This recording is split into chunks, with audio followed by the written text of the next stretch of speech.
Hey guys, let me see if we can get Kip in here. Apparently, I had this. Hey, there you are. Yeah, I was just gonna wait till 7, so I didn't wanna Oh, okay. so I wasn't sure if it was just me and you weren't able because some people were messaging and saying like, "How is Kip in the audience?" yeah, no, I responded back. I'm very sneaky. Oh, So that's so funny. Hey, do people like often hear your voice because they play the game and then they get to hear you? yeah, it's I don't know. Maybe that might be a question.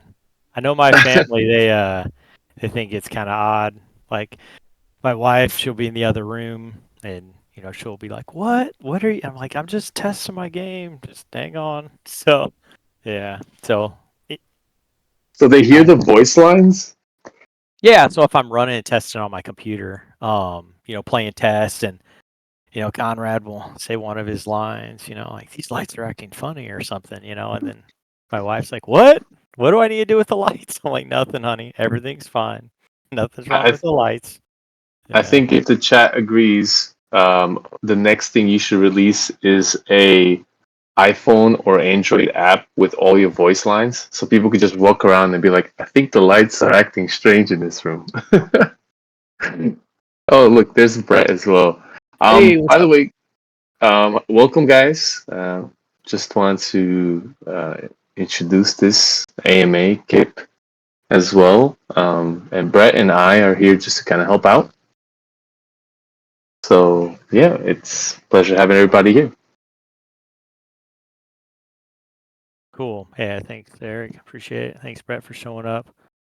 Um, I'm pretty prompt with stuff. We got about less than a minute to go, so maybe we'll wait till like 7 to in case anybody shows up. I don't want to make them feel like they missed out on anything if we started early. So, True. Okay, we got the chat there as well. Click show chat for anybody who doesn't know the audience part's the top right part. It's a really cool feature of Discord. okay, well, it's 7 o'clock. We can go ahead and get started. So, I appreciate folks here that are coming to the Ask Me Anything about Conrad Stevenson's Paranormal PI. It's super cool. It's very, very exciting for me to be releasing the game and all this. That is super cool. I guess before we get too into it, just kind of want to talk over like kind of the format and what's going on.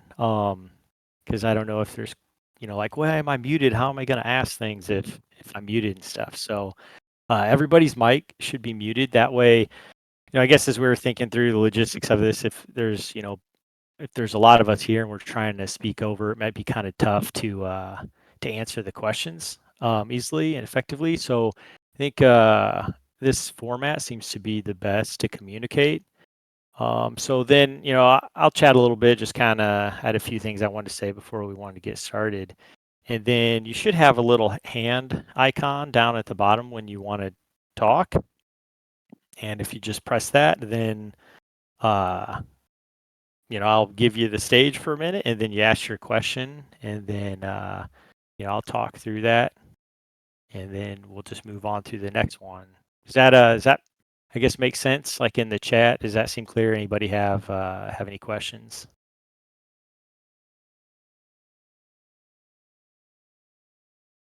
No, Okay, everyone's good with it. cool. Yeah, makes sense. All right, that's good. Yeah, that's awesome. I can put their minds at ease. That's what I'm laughing about. Everyone's mind currently Yeah, absolutely at ease.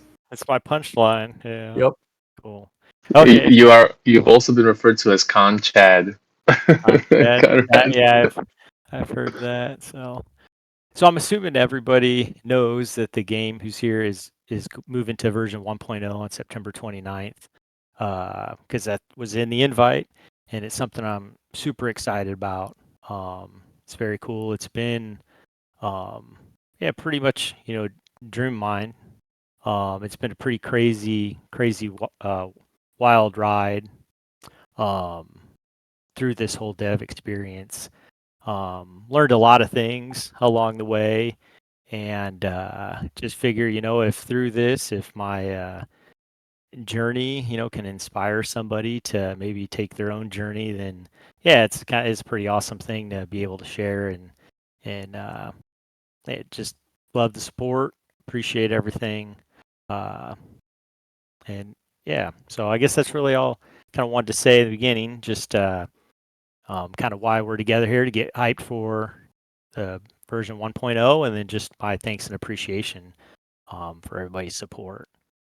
So I don't really have any expectations about how this will go. I think, in my mind, maybe we can talk for, like 30 to 60 minutes. We'll see how it goes. If everybody's got a lot of things to talk about and we're really chatting, then, maybe go about an hour. And then if we get everything wrapped up, and it's kind of slow, then we say 30 minutes or so. Plan on having a similar chat for the next couple weeks because, we're within 2 weeks away of the release. So yeah, we can just kind of chat about things. If you have maybe questions that you didn't get asked tonight, or we can chat again next week. So Yeah, and all I saw right, the Dark had their hand up. I don't know if you caught that or not, Kip. I think they put their hand down, but I think they were requesting an invite to speak. okay, yeah, don't be shy with the hands. I think once you click it, the hand will stay up until I call on you, right? Yeah, generally, but then so like on our side, you can actually right click again and invite to speak, and then they have to kind of confirm it. Okay, So all right, it's a Dark. two-part confirmation. So Dark, I'm going to invite you to speak. Hello, hello. What's up? Hello. Hey, everybody. Should I start off with a question? Yeah, why Sure. don't we do it? Yeah, go ahead. All right, you know what? I'll start off. Good question. How did you first come up with the idea of this game? Good one. Yeah. So yeah, appreciate it. So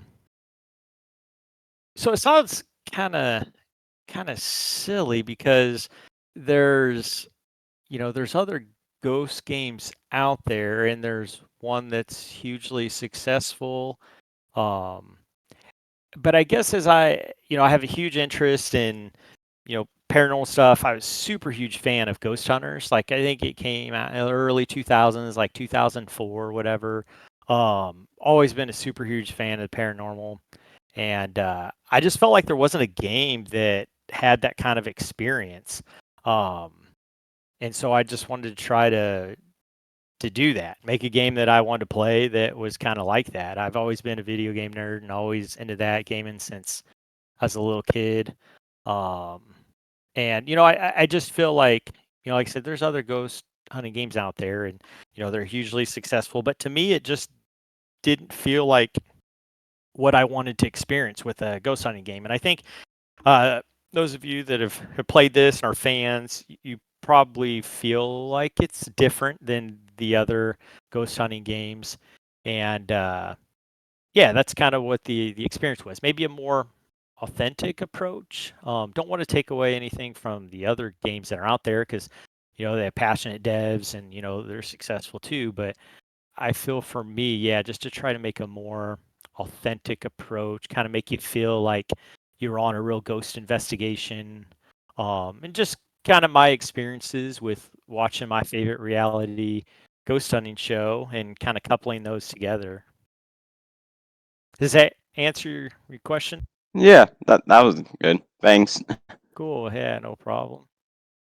If I can add something there as well, it's one of those things where your game, ever since I've gotten to know it, is it feels so heavy like a simulation. Like whereas other games are just like, hey, this is a game you get to play through. Yours feels like you're really in there. You know what I mean? And that's that part where I think maybe maybe that's that part where I think like I don't see that in other games. You know? Yeah, and I think I don't know. I struggle with this. Like, if is it a fault or not?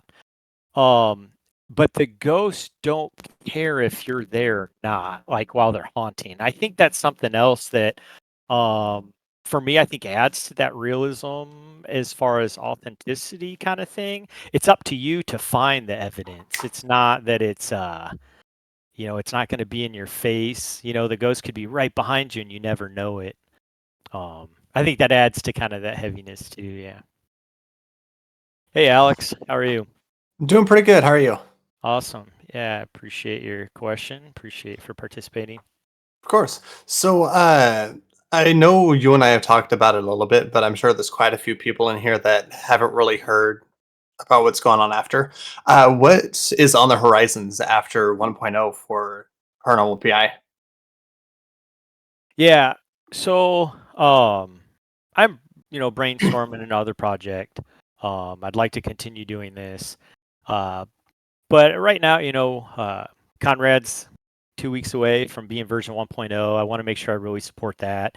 Want to make sure if there's any polishing that I need to do to make this as awesome game as I can, continue to do that. To ensure that this is as successful as possible. So, for the next couple months after this, I mean, I definitely want to really support this game as much as possible. But I have tried to develop a believable world with this. So, like with the different locations, and I guess that's something you can kind of like. It's kind of intangible, or you could argue whether it's believable or not. But I've tried to make it that. So I've done my best, and so I've tried to put enough lore and stories behind it, and then I think there's still a lot of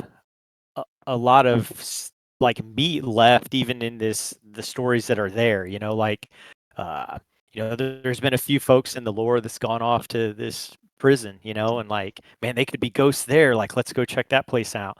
So I think that there's definitely like opportunity to expand this world, in the locations and the lore, and there's New Eidolon. I don't know, maybe you go to Eidolon, like different places and different stuff, kind of just deepen the lore.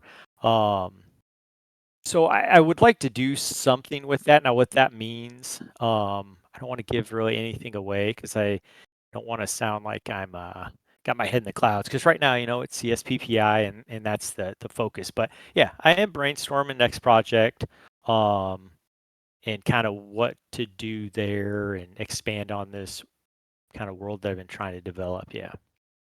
I get that. Thank you. Yeah, no I problem. would say, Alec, I think the cool thing about having Kip here and being able to just be like, hey, Kip, what really motivates you to make this game and what's on the horizons is also like the fact that you guys are here and, you are coming up to ask this question. So it's like, man, like imagine this, right? You're speaking to the person who made the game. So you can Yeah. tell him what you're passionate about. Like, man, how cool would it be if Conrad did this? And you never know, Like- right? Like, just throw the ideas One- at Kip and maybe something sticks, One thing that did just come to my head as he was talking about New Eidolon and all of that is like a potential for a bigger map than even the church. That's like a ghost town of old Eidolon. Interesting. It's like are we going like Portal 1, Portal 2 style here? Where like, the way Portal 2 has some, I don't know if you played them both, but has some parts kind of intertwined in from the other one. Is that kind of what you're going for? Yeah.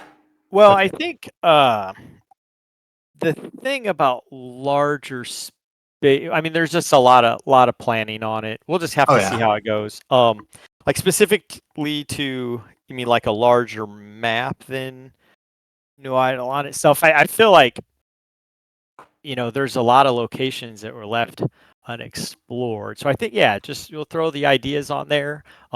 Just gotta keep in mind I am a one-man dev studio too. So Yes. it's putting locations together like the lighthouse and the church. I mean, it's a lot of work. They're How long large did that places. take you? Uh, Months. That's what it sounds like. yeah, probably around like to get the layout and there's like a sketch out phase where you sketch everything out. You plan kind of like I try to plan all the lore bits around like the buildings and why they're there and just why they're functional. And then once you get kind of the layout done, then you're pulling assets in and making sure everything kind of Yeah. renders right. You're not hogging too much memory and stuff, with it, making sure your LODs all load correctly. And then, there's a lot of just secret sauce stuff that goes into it. So like how your temperature sensor works, how your EMF meter works. So as you walk around, even like the visitors building, there's stuff in there that sets off things that, like in the Hurley house on the lighthouse, there's drafts in the upstairs and you can kind of hear the wind blowing, all that stuff. So, yeah, all those little details. I mean, it's a lot of stuff for one man. And then, as you all know, because you pointed out in the bug channel stuff, I mean, it's easy to miss something. I end up moving one thing over a little bit, and then like next thing you know, like a light switch is hidden in the wall, and so The it's Timmy really fiasco. yeah, it's tough to catch all that I, stuff. I thought I thought those were features, like you're just now scattering Featured Easter out of bug. eggs. Yes. Yeah, I mean, I appreciate you covering me. I'll take it however you say, but But yeah. I do think it's very interesting, Alec, because great question for you, Kip, is about, is time travel in this universe that you're making, is that even an option? I don't think so. I think when I referenced like New Eidolon and Eidolon, I think the first thing that kind of came to mind was like Ghost Hunters International. Like maybe it's something like that. Like as far as broadening the map and different locations. Like how they went there. So just brainstorming, spitballing stuff. I think for the next project, I want to kind of, we'll take all the ideas and kind of like what you said, Eric, we'll just kind of throw them out there. But then I've got to start zeroing it in to what's realistic for one person to do. Mhm. Now I do have help, right? Like I outsource some things, so like you've heard MinMax Guru around and Aegis and Pred, Aegis will help me out with stuff. But it's whatever this one man dev studio can afford, like, they're contracted workforce. So I'll pay to mitigate some of that, but ultimately, I'm not rolling in cash. So there's only so much I can afford with it. But all like the coding and all the details and all that, I mean, I do exclusively by myself. So I got to be mindful of that too. How long will this take? And how much money, will make me, like, what is it going to do there, So Yeah, I I think can't spend the next 10 years on a project, like. I think that's interesting because at the same time, like, did you plan this game to be as big as it is? Because you've probably gotten so much better at understanding the scope of, like, hey, are all these features cool? And it's like, yeah, of course they're all great features, but it's like, can you sit here as a one man show, like you said, and maybe having some few people pop in, can you really put it all together like that? That's the challenge, right? Yeah, so I think, for this one, and the folks that have been here from the beginning, the game is a lot different than when it first released. Um, it seemed like, again, like I was trying to make a game that, I wanted to play, but I think what I was confident in making versus what I wanted, there was a little bit of a gap there. And I think that I'm just really appreciative of the folks that supported the game in the beginning, because it helped me financially to be able to invest in the game more and develop more and start evolving it into what I think the players probably appreciate a lot more now than what it did on release. But to answer kind of that question there a little more directly, I had absolutely really no idea what I was doing. I was pretty new to this. I just was like, it's like with the COVID and everything else going on, and I just was like, man, I need to do something different. And I was like, hey, I love video games. Let's make a game. So I started learning this stuff, and I was pretty insecure with what I knew and what I could do at the time. But over this journey, like I feel like my limitation now is just my imagination. Um, You're, so you're telling me you don't have like a 30-page game design document laying around somewhere that you like scoped all these features out years ago? absolutely not. No, this was yeah, pretty. I had like a general idea what I wanted to do with things, and then I have like a notebook that I was scribbling some stuff down in. But in the beginning, I really think my technical capabilities were my limitation. And then as I relentlessly am studying and trying to learn as much as I can to just try to be as good a game developer as I can. Um, I think the game started to evolve and change more, and yeah, getting to where I'm now, I feel like the limit now is my imagination. Only Hello. 29 pages. Nice. Hey, Jalen. Hey, Jalen? how you doing? Doing good. So obviously I've been following the game for a long time. So I was actually curious about what you were just talking about, which is like obviously you started from scratch with Unreal and like game development. So I was just curious, like when did you start and how has that journey been, like learning that from scratch, going to, making a 1.0 release? Yeah, cool. Appreciate the question there. Um, so from when I first sat down and was like, "Hey, I'm gonna make a game," to where this came in early access, my reference to time is probably pretty terrible. But I think it was probably about 6 months before. Um, and so I was gonna start this business, the studio with another buddy. We didn't know anything about it, and when we first started, like the first several weeks in, I was very overwhelmed. I probably never felt so dumb in my life, really. Like it was, I feel like I've never had like real problems academically. Like math, I've always been pretty strong with, and yeah, it was really challenging, but I felt like, I just was like, I want to do this. It's something I want to do. I'm going to learn it. If I put my mind to it, I'll be able to figure it out, and learn it. And so there's code that I wrote in the beginning, and maybe after it went into early access, I went back and looked at it and was like, oh my God, like I've got to change this. Like this is not good, So like it's been a learning experience through the whole thing, but I do think once I got to the point where in Unreal, I think there's a few different learning blocks. Like there's just the basic like understanding the variable, like all coding, like what variables do and all that general coding stuff, object oriented programming, and kind of understanding that stuff.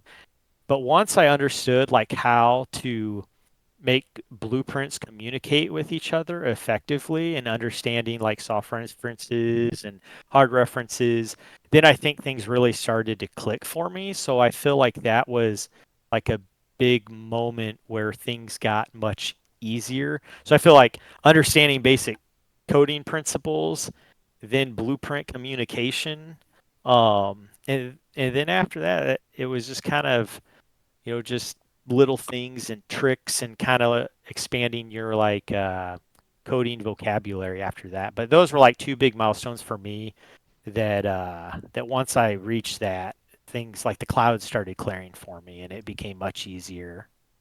I think the whole creative process is like, most people think that you can sit there and you're like, oh man, I'm gonna create this awesome chair. But nobody creates an awesome chair the first time they're making a chair, right? And this is the fun part, right? Like from my perspective, obviously I don't make this game, right? So Kip is the only guy making this game, right? But I just try to help out for the community. So that's why you guys kind of see us here. Sometimes me and Brett pop in. But the thing I think is about the creative process is like, oh, shoot, you get started and then later you refine it, And then when you look back, like you got to have that sense of like real pride and just looking at the code. Like you guys don't get to see it, but Kip, maybe you could say like, if you ever look at your code and you're like, dang, this looks nice. Yeah, I mean I do that now quite regularly. But like in the beginning it was rough and there were some times I really struggled, and if I look back at some of the other stuff that that I wrote, sometimes I'm like, oh yeah, that was rough. But I mean, I think that anybody that evaluates and they're trying to learn their craft, they evaluate themselves, they probably will always do that. So like a month from now, I'll look back and I'll be like, ooh, what was I thinking a month ago? So I think Yes. that's probably common with anything that you're trying to do to just get better at. Yeah, I think the big thing, Jalen, is like, from what I hear at least, is it takes a lot of time, but if you keep at it, yeah, that great things kind of form and good ideas get refined, and then the game is great and it improves. Yeah, I just found it really impressive that like, a lot of developers have a first game and they struggle through it and put that out and it's not good and they look back and throw it away. But like, this was your first project and you were able to go back and just keep going and make it into what it is now. Yeah, I appreciate that very much. Thank you. I just a dude trying to make a cool game, and when it first released, I felt like it wasn't as cool as it could be, so I just tried to stick with it, and I just appreciate everybody's patience and support through it, because if I didn't have that, it probably wouldn't have had the opportunity to do that. So, thank you. That's so true. Yeah, for everybody listening over here, you guys make the game, like it's one thing to create something, but it's another to put it into people's hands and get so much feedback. Like, I mean, I've been reading through all of the reviews that are on Steam and just trying to tell people like, "Yo, did you see this review?" Right? Or like stuff that's on social media, or of course this Discord, just people hanging out and having a good time, like ghost hunting. That's so cool. So Yeah, thank that you. creative process. Yep, no problem there. Oh, we got a lot of people raising their hands. Cool. Hello. Hey, Valkyrie, you have a question?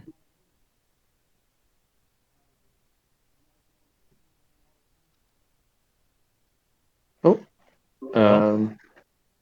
maybe their mic is not connected or something. Maybe. Yeah, but Maybe it's almost we over, had right? some good questions so far. Hey, Valkyrie, if you end up popping in, just say something. Yeah, we've had some great questions so far about like just to recap on what motivated Kip to make the game, how he got started, a little bit about trying to tease some future news out of Kip, but he's definitely still keeping his secrets about what's next. But Yeah, I well, guess one thing too, you might have kind of noticed this with me, and I think with some of the moderators here, like if I say like if there's a date and I say I'm gonna hit the date, like hell or high water, I'm gonna hit the date. Um, and if I say I'm gonna do something, I'm really gonna try my best to do it. Just kind of like an integrity thing. So I think maybe that some of that is also with why I'm kind of being a little dodgy with the next project. I don't I'm sure everybody's like wish list this awesome game that's promised all kinds of stuff, and then it was kind of a dud, or maybe it didn't even happen. Like I oh was talking yeah, to somebody that today, happens all like the Star time. Citizen. Like how long Star Citizen been in development? So I guess I probably shouldn't name drop. That's not cool, but everybody's had a game like that, and I just feel like I don't want to talk too much because right now it's just ideas, and I don't want to put something out there where somebody's going to get hyped about it and then I let them down. So once I get something cool and I can share, and speak to like this is going to be tangible, then we can talk about it a little more. So I've been Yeah. rambling too much here, Wolfius. Morpheus, hey, welcome. Yeah. Yeah. So, as someone who tried to What's Yeah, up? go. translate that what the demon said, how difficult was it to be able to learn the voice lines needed for it? Uh, yeah. So if you could have been a fly on the wall, you probably would have laughed and enjoyed yourself immensely. Um, Because yeah, for the different demons, I tried to do my best one to like try to emulate what I think that character looks like with the voices and all that. Um, and then you know trying to use like Google Translator and whatnot and do my research the best I can. So we know the demons, they speak Latin, so I know what I want to say and then translate it over. And then there's different resources where you can check the pronunciation of the words, and and practice it. Sometimes it might take me a day to practice the lines and just kind of where to put the right emphasis on the right syllable, kind of thing. Um, so that way you get the phonetics down, and then yeah, try to get in character too. So you got kind of that. Yeah, I think it was really difficult, but just trying to create the character that I could or what I was wanting to do with it. You notice like the different. Well, so one of the demons is female, and there's a lady, uh, Chris, who's helped out with the voice acting for the females. But the Ghost on Fire and the Wintekoa, I voice those. And yeah, kind of spend a couple days just trying to learn the Latin and get that figured out, and then get in the character and get in my sound studio, which is my closet, and just work it out. So I feel like all my wife and I are like our hanging clothes seem to like dampen the sound the best. So the closet seems to be the best place to have my sound studio. So Was there any questions about the bleeding noise from the Wintekoa when you were doing that? was there what? The bleats I'm sorry, I didn't hear you. at the Wintekoa bleat noise, whatever you call that deer noise. I just imagine you attempting to make that noise made me laugh. Yeah, just like nah, just like that. Yeah. Hmm. Yep. Yeah, I'm sure. Yeah, so I tell my wife and kids, I'm like, hey, you guys mind getting out of the house for a minute? Because yeah, they won't let that down. They're running in to check on you. You're making some Yeah, weird noises. yeah. Oh, Especially some of the earlier ones, like the help me line. I'm sure like my wife would have ran in there like, everything okay? No. It definitely scared everybody, though. Trust me on that. Yeah. Cool. Cool. Alrighty. Let's see. It looks like Annie has a question there. yep. Hey, hello. Yo. Hey, Hello. since I'm getting this asked so often, who is your favorite ghost? I do not have an answer at all for my part, so I'm curious about you. Well, that's unfair to not have your own answer, but force Kip to have an answer, right? That's kind of unfair, I think. Yeah. So I got maybe a few different angles to address this, but just purely from a player and the ghost interactions and me as a player, I think the mysterious shadow for me is like my favorite ghost and creepiest. And I know like some of you folks listen probably be like, "Oh, I hate that thing," because it's so elusive and sometimes it's not very cooperative. But I think the fact that you can be in the graveyard or in the church, especially, and it can just be like looming over the rails and looking, and like you can totally miss it. I just feel like it's really unnerving for me and really creepy. It can be right in your face, not even know it. Um, and then I think the story with it, for whatever reason, is just really unnerving. Um, Mm-hmm.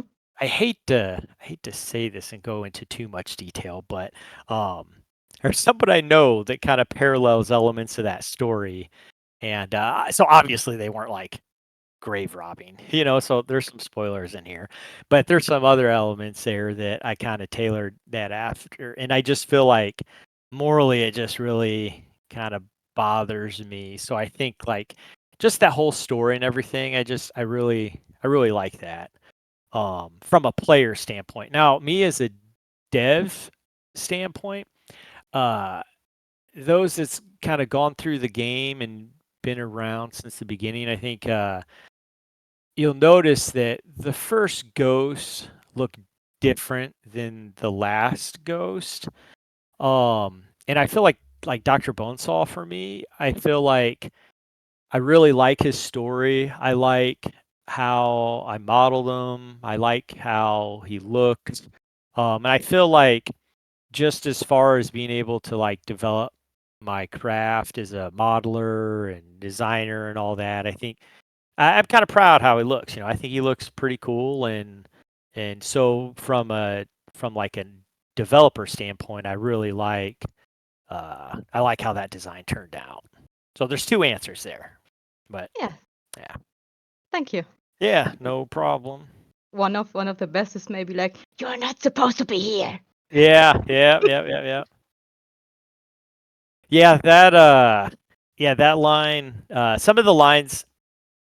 Somebody asked me, about like if there were any like Easter eggs and stuff. I've heard that question a few times, and that you're not supposed to be here is an Easter egg from something. So I guess maybe it's homework for you guys if y'all can figure out where that is. But yeah, you're not supposed to be here. I'll give you a hint. It was a Ghost Hunters episode. So, but yeah, it's That's interesting.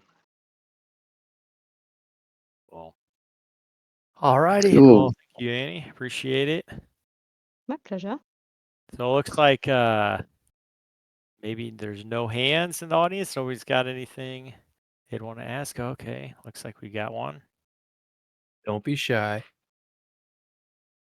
All right. I gotta ask, what was your favorite memory making the game? Ooh, that's interesting, right? So this, I'm just gonna tell you the first thing that comes to my head.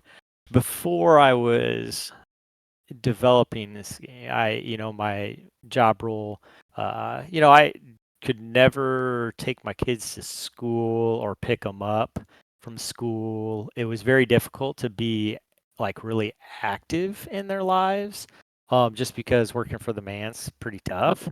Um, and I think like honestly, like when the first thing that came to my mind when you talk about it is like that just taking my kids to school in the morning has probably been like the coolest part about it because I kind of work being flexible to schedule. And so I know that probably doesn't directly answer your question, but that's the first thing that popped in my head. I work a lot of hours on this. I'll probably, when we really hammer on it, 12, 14-hour days. The only time a day I don't work on it is if I go out of town. I think, some of you folks know that, especially the mods that are on. But yeah, just having a little bit of flexibility in the time if something comes up, that was probably really the most enjoyable moment there. But as far as just like coding and working through the game, um, I think putting the audio player on the computer was a really rewarding um, little project. I think that was another kind of pivotal moment on my coding journey, um, because it pulled a lot of references and just how the coding and how I pulled it off based on what my skill level was at the time, and then to be able to capture that audio and build the recorder and be able to put that in game. I think that's a pretty big accomplishment for me that kind of stood out as like a moment where I was like, my confidence definitely grew and my ability to do things from it, and it was just something I was like, hey, that's a cool little feature. So yeah, that was a big deal moment for coding for me. I I'm think things eternally grateful. sometimes. Oh, sorry. No, I was gonna say Yeah, Arrow. Arrowworks. I Arrowworks. like Arrowworks. Okay, cool. Yeah, I was Arrow. gonna say, like I love that you guys are definitely diving deep into like parts Kip really enjoys and what remember about his journey. But I do think that people forget that part of making games is when you meet people who play the games, and then you get that same opportunity to ask them like, well, what part did you just like really love of the game? Because I'm sure Kip wants to love to hear that from you guys as well. Like, 'cause I saw some people even here, Jalen saying one of the most requested features back then for sure. That's like, whoa, cool, right? Like, because that community feedback is what feeds into that passion to keep developing, and it makes features more memorable as well. So I don't know if you want to share with us something that you like about the game itself. No, I was just grateful to have it because I did a whole run where I got every single piece of audio in the game, and the amount of like times I would have missed audio without it would have been insane. Oh yeah, that's cool. Mhm. Yeah, it was a hot button item when it came on board for sure, and because of all the feedback on it, definitely wanted to add it. But at the time, I was like, okay, how am I going to tackle this? And so, yeah, I just pulled it off. If I gotta say, your answer about the the best moment, or your original answer about picking the kids up and all that, it's got to be like the most wholesome answer you could possibly give. Oh, I appreciate for, it. Yeah, for anyone who doesn't understand that, that's a really good picture of Kip himself. But yeah, no, I Mr. can appreciate Rogers, that. man, taking the kids to school. That's it, man. Yeah, Yeah. yep, for sure. Oh, love to hear it. Cool. Do the kids do you let the kids watch ghost movies or something? Oh yeah, me and my yeah, it's research. So like, yeah, so like me and my oldest, like we're into that totally. So we're like, so she's really in, I don't know, a name dropping, but like, uh, so for me, I find this kind of silly, but she loves like Sam and Colby. I feel like they're not as like scientific as I'd want, but they have like 10 million followers or something like that.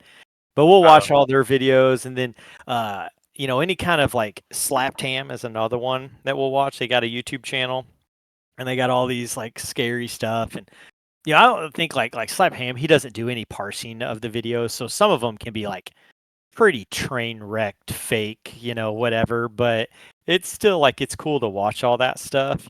Just it's inspiration, and everything else is for moving on to the next project too, to kind of get ideas and how to set the stage and try to create creepy feeling and all that. I'm not big into like the hokey jump scare stuff, but to try to create kind of the atmosphere that's unnerving. Yeah, that's the cool part. Alec, welcome back. Thank you. Was there any feature early on into the development of this game that you were very excited to like put into it, but then ultimately decided to scrap it? Well, that's an interesting question. It's like, did something not work out the way you wanted? Yeah, because that almost becomes like a maybe. Is there if there's another game, does this feature make it in there? Well, yeah. So if I could, like, very candidly and honestly, and I think those that have coding experience understand it, but I don't know if anything ever works out how you want it to, right? I mean, Exactly. it's just part of the journey, and coding in all this is like, it's just kind of a massaging scene. Like I started developing more like kind of flow charts and stuff on how, because it helped me plan out the outcome a little better. But at the end of the day, it was just kind of a lot of massaging. So one thing like this might speak to like how naive like I was when I started, but I thought like when I did the EVP thing, I was like, man, this is like a banged up process. This is really cool. Like, this is going to be a lot of fun. And then like after watching like kind of first few YouTube videos, it's like, man, like this sucks. Like this is terrible. Like, I like had excessive voice lines. It was like too long. I And like, remember that. yeah, I was like, okay, well, yeah, that's not as cool as I thought it was gonna be. So I kind of had to back off and change things around. I think one element too, like when I first started, I was like, okay, this is it, and then after it came out on early release, I was like, okay, I want to build on this. Seems like it's doing well. And so one of the features that I thought it'd be really cool to try to explore like Conrad's ability, like his entrepreneurial skills, like and try to bake like those features into the game and have like them impact the game. But I think by the time like the game was released in like the bones were already set for the body, and so trying to like alter the skeleton and try, it was just like too much work, and nothing really I felt worked out really well. But I think like as the game is now, and that's how it's going to be in version 1.0, where you just, when Conrad starts out, he's trying to get the the office set up and his paranormal museum and all that stuff. I think that I feel like that's a pretty good player journey. I think for indie game, and I think there's enough meat there. but that's something that I wish I could have baked in a little better. Would have been like a better like entrepreneurial journey, like from when Conrad first got spooked to where he is like this Chad of an investigator, you know, like where he stare a demon in the eye and he's not budging. Like how do you get there a little better? But yeah. Like I can definitely see elements in the game now where you're like you hinted at that a little bit. Like for example, when you're introduced to the whole office and it's saying how he wants to build up all of his merchandise and all of that. It's just now more behind the scenes. Yep. Yeah. So, Thank you. cool. Yeah, no, I appreciate it. I think looks like Wolfius was next in line there. Oh, that's an interesting comment in the section. I don't know if you saw that, Kip, about from Spicy Kitty Roll. The excessive voice lines did give the game a uniquely long-winded charm, but also agreeing that it's better now. Where yeah, I missed it. I guess once I get talking, man, it's hard to. Oh yeah, No, okay, I yeah, see it. Yeah, excessive voice lines. but Yeah. that's something that also is quite unique to the way you storytell, rather than like the horror games that I've played. You know. Hello again. Yeah, I think. Yeah, Hey, hey. hey, hello. Welcome back. I guess Dark got skipped. I thought Dark was also. Dark is after. Yeah. Oh, I see. Queues up. All right. So, I think. Well, anyways, yeah. Go ahead, Wolfius. So I'm sorry. so speaking about the game development process, were there any bugs specifically that just confused the heck out of you? Pretty much all of them when I first see them, like they're all like like mind melting emotional breakdowns when they first happen for like about 30 seconds. But then yeah, I think what happens like the first time, you know, you see the errors. So usually when I was first starting this process, it'd get errors just when I was writing the code and before the game was released, just learning. And so it's, you know, most of them were like references, you know, like I'd lose a reference, something was improperly referenced. And you kind of start building, again, like kind of a vocabulary for like what this error message means, what that means. And so you're able to run stuff down. You're able to like look at the code a little easier. So for like Unreal, it has a really cool debug tool. And this might sound kind of hokey if other people understand code a lot better. Maybe if they're using a different program or whatnot. But for Unreal, you know, there's active wires that will run through every bit of code that you're doing so you can watch it in real time. Then, you know, I've learned like there's different things like I can just like print strings in certain areas on the page at certain points in the function. So then I'd start to kind of learn just through building the game, like how to debug. So then when bugs happen, um, you know, I can kind of get an idea of like, okay, these are the blueprints involved based on what it's doing. You know, I can start to deduce like what lines of code it is.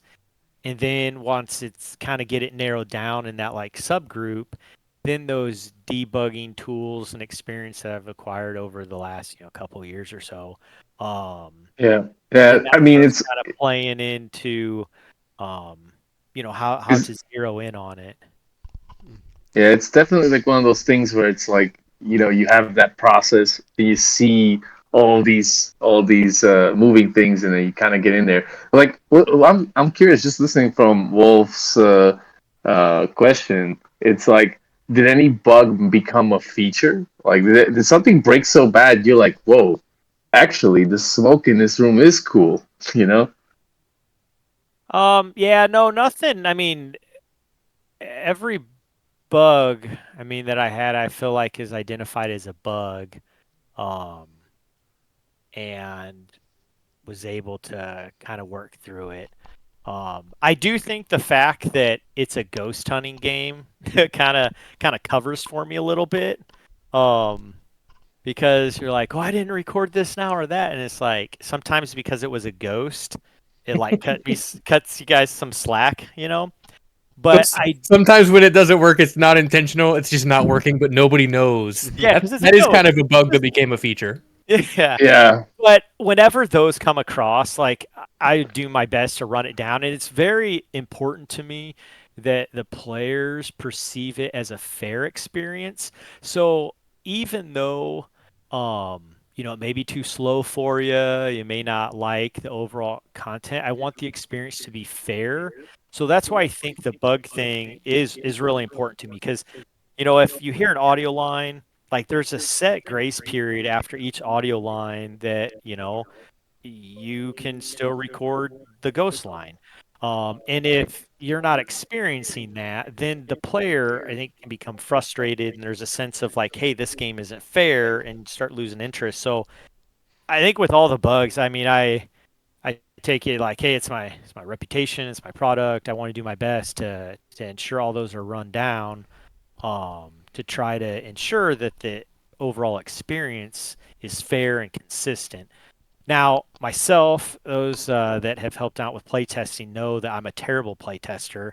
And because I wrote my own code, it's awesome, and I'm unable to see any defects with it. So I'm really dependent on you guys pointing that stuff out to me. Because once you point it out, then I can start seeing it. Um, and I have a hard time, like once I wrote it, I'm like, oh, this is just how it's supposed to be played. So I developed like this paradigm in my head where I'm like, this is the only way to play. So yeah, my play testing and bug finding ability is not very good. And so that's where, folks that have helped out with it, then, it's been able to make that product, the game much better and solid and to where I try to run all those down. But yeah, I can't think of any bug that's turned into a feature. I've always like bugs, like they're my sworn enemy. They're like we're taking them out. So Well, speaking of bugs, the most hilarious bug to me. Well, this wasn't really a bug, but remember back when Ghost on Fire was just first added, and the fact that I shared a video where it just start. I got so terrified I ran out of the house and it just started looping on the porch, like the animation. That was my favorite. yeah, But yeah, I remember that. That was yeah. you didn't expect anybody to It run was out of the house. well, yeah, I guess sometimes when it's that, I guess maybe I'm kind of hard on myself. But when I see it, I really appreciate they point out, and it is funny. Like look in the video because it was like breakdancing or doing some like demon pull ups off the porch or something. But like me myself, I'm like, oh man, I should do better than that. So like I want to make sure again, like the product's awesome. I don't want to see bugs in it. I just I want to try to do a good job, make a good game for everybody. Well, And Kip, I would say, you hold yourself to an extremely high standard. There was like a sub discussion. I know you were talking about a lot of stuff, but there's a sub discussion about like, your dedication to making sure that you're creating a game that you can be proud of and a game that just works the way it's intended. And then we're living in a sea of like triple A's, taking out stuff like somebody mentions, Cyberpunk, or those kind of games are just so broken and they're just over promising and under delivering. Where it's awesome to hear how much you care, even like when you see a bug like that it kills you inside, and you're like, oh dang, I'm gonna squash that bug. yeah. Well, I appreciate you guys recognizing that and thank you. Yeah. Just one more I thing. will say, Oh, yes. so I remember. Well, just one more bug with the cloth physics with Rizolka, the photo that Dark took. Now that just had me cackling. Yeah, yeah, she was feeling a little risque that evening. Yeah, it wasn't good. Yeah, I corrected again. It's all learning experience and cloth physics and all that. I mean, it's a pretty challenging thing to get right. It's an art form for sure. Takes a lot of skill and uh, yeah, she's part of her thing though is she's seductive, so it kind of fit her character. But yeah, I had to make an adjustment for her. Yeah, that was So, hilarious. So, all right. Well, yeah, I thank you. appreciate your question. Looks like Yeah, so I wanna just I wanna just say that we're like a little bit less than 10 minutes left till 9 Eastern, and coming up on an hour. And I think we still have a few more questions, people asking. If we Yeah. can just shoot off one more, maybe. Well, I'm okay. Let's say like the hands that are up now. Because I think like Car Calo Caro and Spicy Gator Roll haven't had a chance to ask questions yet. Sure. So Yeah. definitely want to get to them. I know Dark Alex, you guys have asked a couple questions, but how about we just do those four and then we'll be done, and I'll try to not talk too much. I just hate because I think some of your hands have been up for a little Well, bit. I think the big thing is if someone has a lengthy question, you should take your time, right? This isn't a like a marathon in some meaningful way. The fact that we're putting it all together, just us trying to just help you facilitate it and all that. The big thing is we want you to do another AMA next Friday and the Friday after that. So like this is the first Friday, so there's going to be opportunities to ask questions as well from you guys, and of course, like you're always here, right, in the Discord, so it's cool. But I do think that the coolest part of holding these AMAs is having everybody here as a community, like you guys get to see each other and be like, oh yeah, right, we were just hanging out there, and then not just right, like having that ability to ask you directly about your experience about making the game and some of the stuff that they love, but also like really sharing about what they got out of the game, and that's what I feel is really awesome. So I don't really want to like shotgun this if we have only like let's say 10 minutes, and I want to give everybody like that fair bit of just hanging out with us up Yeah, here. let's we'll So get these questions going. if everybody's Carlo on yes, stage, we'll yep, if we can, and if everybody's okay with like, hey, look, if we don't get to your question, man, I hope that you guys join us next Friday, right? Hey, Callo.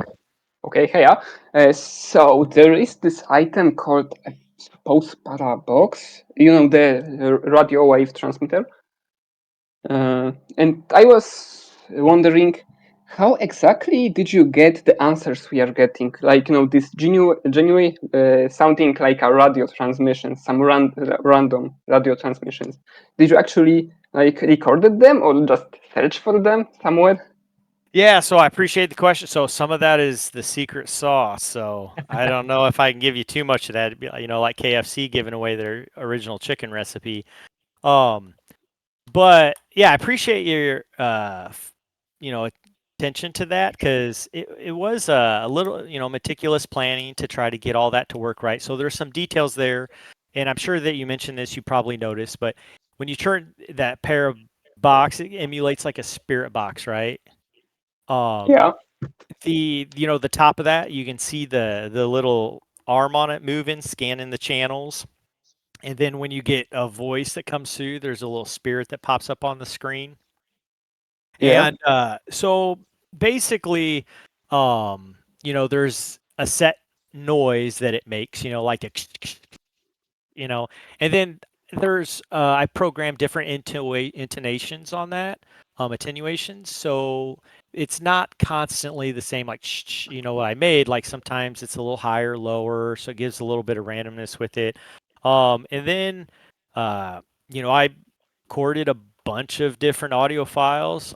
There's probably 100 of them in there. And MinMax helped me with some of those too. Um, so there's some that are random that are just kind of there as like red herrings. There are some that you get that are specific to the ghost. So when you do like a contact session with them and you're asking them questions, there's specific ones that will play, answering your question.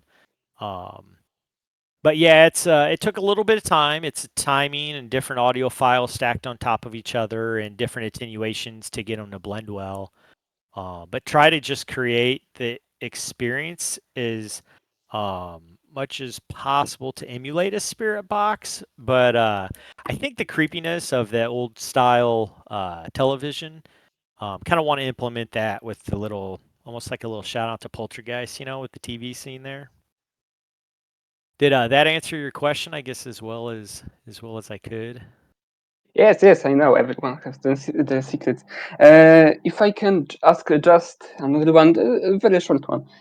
How about this paper sheets evidence we are finding during investigations? Did you actually like wrote them, scan them, and put into a game, or? Yeah, I mean they're all made, so like Photoshop, bring the artwork in, build them, make them look weathered, worn, overlay different, crinkle layers on them. Then, when they're assets that you pick up, I'll build normal maps off them, mask maps, different things, to try to just make it as immersive as possible. But yeah, so they're not just grab assets. Like I custom make them all based on the story that I'm trying to tell. Okay, thank you. Yeah, no problem. Answer. All right, so we got spicy kitty roll. Yep, I think we have time for one more.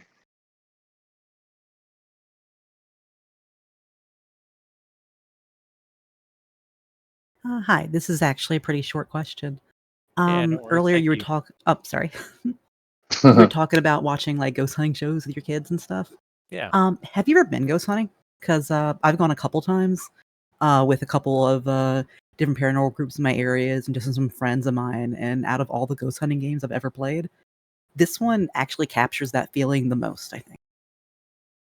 Yeah, I really appreciate that. Thank you. Yeah, I have, and I haven't had really good luck with it. So I don't know if maybe different people, I don't know if they're like sensitive to it or not, but yeah, I have gone out ghost hunting a few times. It's been a long time ago. Um, I would say most of my inspiration for it is like I've been a pretty avid like paranormal enthusiast for years, so always watching content. Um, but yeah, I think my experience as far as being a ghost investigator is probably pretty limited. Um, although I am going to St. Augustine, Florida here on October 7th, down to do an overnight investigation there to kind of just celebrate the release of this game. So I'm excited about that. Hopefully I'll see something and it'll change my. Oh, you gotta post. You gotta post on the Discord if you do that. Yeah. Well, we'll see how that goes. So hopefully I see something there. But yeah, no, thank you. I think probably the most influential thing for the game is just not my ghost hunting experience, but probably more just watching in the ghost hunting shows on TV and then YouTube videos and whatnot. And I think the other thing is I'm thinking about it with the game too is that, and this kind of comes at a shock to a lot of folks, but before I released this, I never played Phasmo or Ghost Exile. Like I didn't even know they existed, which seems really odd. But as I was getting ready to release this, one of my buddies was like, "Hey, this Phasmophobia game seems to be doing pretty well. You might want to, give that a shot and see where it's at." And I think, playing it, like again, it's hugely successful, and you know, um, but yeah, I didn't have a lot of experience with it. And I think a lot of those other games try to, it's a similar formula. And I think me not playing that or being influenced to those and just kind of my own artistic take, probably what makes it feel so unique because I didn't have that other influence. Oh, that's interesting. No, it Spicy. really does. Thank Spicy. you for letting me talk. Yeah, no, Yeah, thank I was you. gonna I say, appreciate Spicy, it. if you had a ghost experience you'd like to share, I mean, that's always interesting to hear. Like Oh yeah. everybody is like Kip said, we're all in tune with it, but some more than others. Oh, there's a mausoleum in the woods down where I used to live at. Actually, even has an amazing backstory. The man that built its name was Urban Westenberger. Hmm. He was an immigrant to Virginia, and he built this mausoleum to bury his parents. There was an old family graveyard next to it where the family that lived there, people had so many stories about them. I took a paranormal investigation team down there, and they had so many images with like figures in them, audio recordings. They never got to go back, but I've gone back by myself, and I've had pictures where it looks like people are in them. Wow. Yeah, that's pretty eerie. You know, if you're there in the moment, it's pretty. It's one of those Pretty places where when you leave, it's like you hear somebody walking behind you, and you're like, no, this is spooky. Yeah. I wonder. I just wonder if I could emulate Conrad as well as if I was in those situations. Like, would I be able to do Oh. it, or would I just be like and run off, or you know? So are you Con Chad? Yeah, I don't know. We'll see. Well, we'll find out here on the when I head down to Florida there and check that out. We'll see. So, all right. Well, we've been an hour. I think it was super exciting. It was really fun chat with everybody. Really appreciate everybody stopping by. We'll do this again next week. Thank you. Yeah, it was fun hanging out with everybody. I guess you had anything else to add, Brett or Eric? Yeah, I mean, it's one of those things you're so calm and collected, but like it's so nerve-wracking to press that 1.0 and like the 2 years worth of work and effort and all the feedback from everybody. So it's this community that helps you calm your nerves, because if you didn't have people support you and you didn't have people to kind of say, like, give that feedback and share their ghost stories and just kind of hang out on a Friday night, like, man, it's so nerve-wracking to put that 1.0. So thank you to everybody being here and showing the game so much love, telling friends about it, and just even that part of just simply leaving a review on Steam means the world to everybody, and the growth for Kip and the next Conrad that's sure to come after, right? So yeah, Alec, yeah, exactly. That meme says it all. Yeah, absolutely, and I agree. Good points, Eric. I mean, I don't know about I know I don't have to say I don't know about Kip, because I know Kip reads everything that's written. Pretty much, I could tell you if it's written in the server, he's read it. If it's written on Steam, he's seen it. So he's definitely keeping track on all of that stuff, and myself as well. I mean, I've read probably just about everything that's been typed in the server in the past few months, along with all the Steam reviews. So.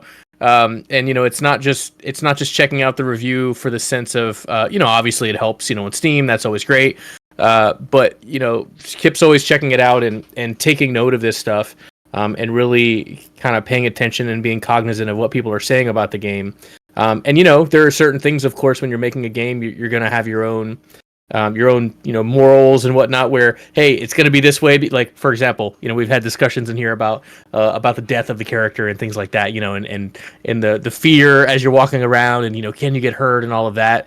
There are certain things that you're going to kind of stick to your guns on, right, and decide that that's the path you're going to go with the game, and you're going to follow that path. But there are a lot of things that have been altered and changed and kind of massaged and manipulated throughout the development, just based on feedback from people. So yeah, the feedback is huge. Love to see what people are talking about.